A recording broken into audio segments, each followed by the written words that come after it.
Hey, best friend. Hey. All right. Here's a quick video interview that we found. You guys listen, pay attention, put the pieces together. Don't believe everything we hear. We take a little bit from over here, we take a little bit from over there, and we piece it together. Because unfortunately, for some reason, people are not being 100% truthful. Hope you guys like and follow for all the latest content, all the latest interviews. If we find it, we're going to post it. We'll do recaps. We'll leave our opinions. We hope you guys do the same in the comments. We love you guys. Again, thank you for all the support. Continue to follow and please like the video. All right, listen to this interview. But and today, was it today or yesterday? I believe it was today. They said in those text messages, she was constantly asking, "Am I ugly? Do you think I'm pretty?" Well, let me tell you, she always felt ugly. She had very low self-esteem, and I was the one, I would always say, "You are beautiful." That's how I gave her the nickname Pretty Eyes, because her nickname from her mom is Tuda, and then we also call her Zaza. However, I wanted to go the extra mile and make her feel pretty when I call her name, and so I gave her Pretty Eyes because she had some beautiful, gorgeous eyes. She's a beautiful But girl.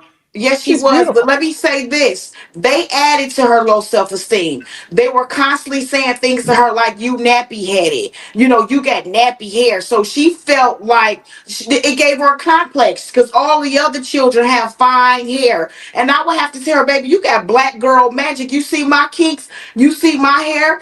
You better love yourself. You are beautiful, baby. Those are nines all through your coils." And I would have to try to make her feel good Yeah. because they would tear her down by making her feel like she wasn't as pretty as the other kids. You Yeah. got nappy hair. You bony. These were the things that they were so bald headed self. That was something they said regularly, and to them it was jokingly, but to her it was damaging.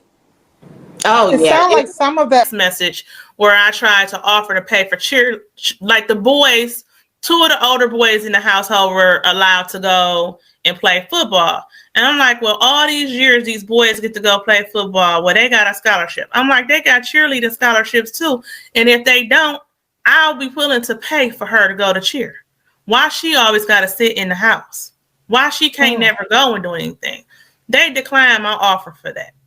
And And I'll what tell you really why. puzzled me was when Ziyah said that I need the medicine or whatever it was that she was saying she needed Her because sanitary napkins. Yeah. no, this was she needed something because gym was getting very, very difficult for her. For her to do. So that Yeah. tells me that she had to be further along for it to start being a challenge for her to do activities in gym. So it tells me that somebody in the household, an adult somewhere, had to notice something. And I'm not just saying this to be ugly towards anybody out there, but like this is real. This is a young 13-year-old girl that is pregnant that cannot buy her own sanitary napkins. I haven't heard anybody say she had a job.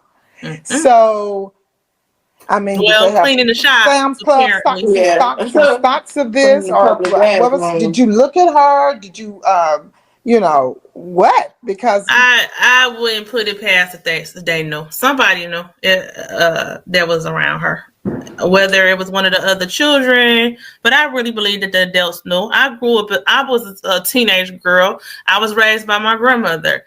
And she kept the pad so she would know if I was coming to get them. Absolutely. And even if I came and got them, she said, "Let me see." She came in the bathroom to check me when I was 13, 14 I got two girls, and they're never without their personals, Right. And not only that, but I pay too much attention to my daughters for them to walk exactly. around. Do you touch your child? Do your child lay in a bed with you? Do you? Yeah. I remember at 13 climbing in the bed with my grandmother, laying on her, hugging on her always hugging on me, her coming in my room while I was undressed to see what I was putting on going to school that day. Because at that age, 13, you want to wear the belly shirts, and she wasn't having that. But she stayed on top of me. She knew what I was doing, like what I was wearing, and if she saw me wearing sweatshirts and stuff all the time, she would have. I was 20 years old when I got pregnant with my first child, and she was like, "What you she figured it out because I didn't tell nobody until I was further along. And she Look. figured it out. She was like, "You pregnant?" I was like, Listen, let me tell you something. They can we don't have to even go to pregnancy. How about when you start having sex "Yep." and they can look in your eyes and tell you The way you That's walk, the right. way that you you're not a smell, the way virgin you act, anymore. everything. Come So you on. How know, about yep. your neck turning black? Why? Yes. That's What's right. going on with you? Yep, Those, yep. listen, it's So, the generation, the people, I don't know what's going on with folks now. but You know, no, let's remember, Annette runs a tight ship. mm, But all this was going on, and one of the babies was able to get taken off in the car to the store, and then nobody knows she was being taken. right.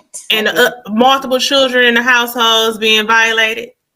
But she Well, for couldn't. one thing, with child protective services in their defense, or even an adoption agency, my sister works in that field. And I know, and she's had in the past, Deborah, as you know, she had foster children.